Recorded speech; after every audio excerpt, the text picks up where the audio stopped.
going to be doing this short video about use of long lines in training.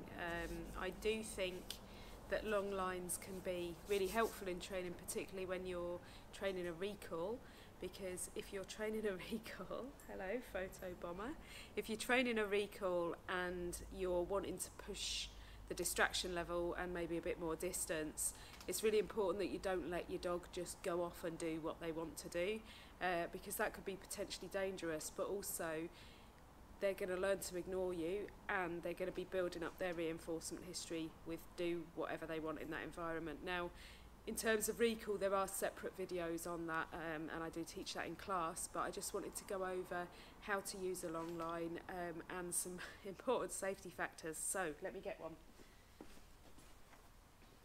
Now it's a big one. It's actually a horse lunge line.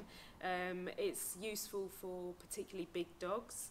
You might notice, I'm going to drop it there, it's got a loop at the end. Now I quite like a loop at the end of my long line, and I'll explain why to you in a minute.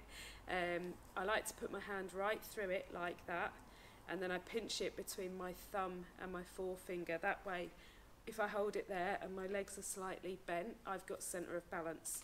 Now, when you're first using this, you wouldn't have it out to the full length. Remember the 3Ds of dog training, you wouldn't have too much distance when you're practicing. So you need to be able to have this shorter without putting your fingers at risk.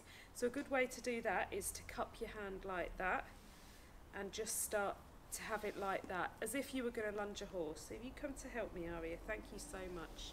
So that way you can let the line out the distance you want to practice, and then if the dog's doing well, you can let it out more. Now, another thing that can be really helpful with long lines is to tie a few knots in it, because there might be a time where you have to drop it.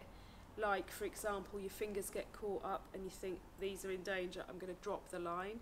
Well, if you drop the line and you don't have a few knots in it, then there's always the possibility that when you stand on it to stop the dog, it's going to go under any instep you might have.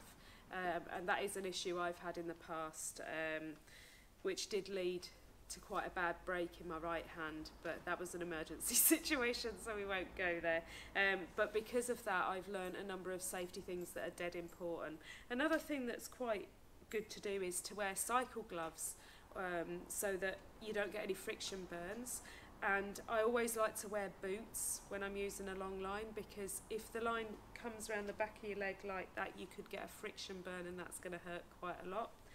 These are not for use around multiple dogs, because you run the risk of breaking a limb. And if you are going to use one of these, I always say you should put it on a harness, a standard harness, not a head collar and not a collar.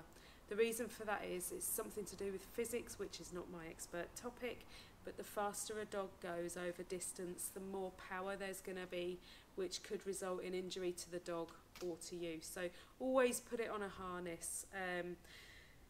Now, there will be a time where you don't need this anymore, and I hope it doesn't take too long, but I do think it's a good building block in increasing distractions, particularly in a recall.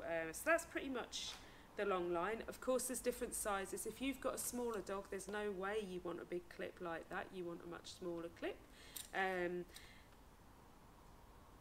you can get ones that are biothane, they're waterproof. This one is not, so it becomes quite heavy and soggy when it gets wet. Different people have different preferences on what sort of line they use, but yeah, because I've generally had big dogs, she's the smallest I've had in a while, this is the sort of line I've normally used. I hope you found that helpful. Thanks.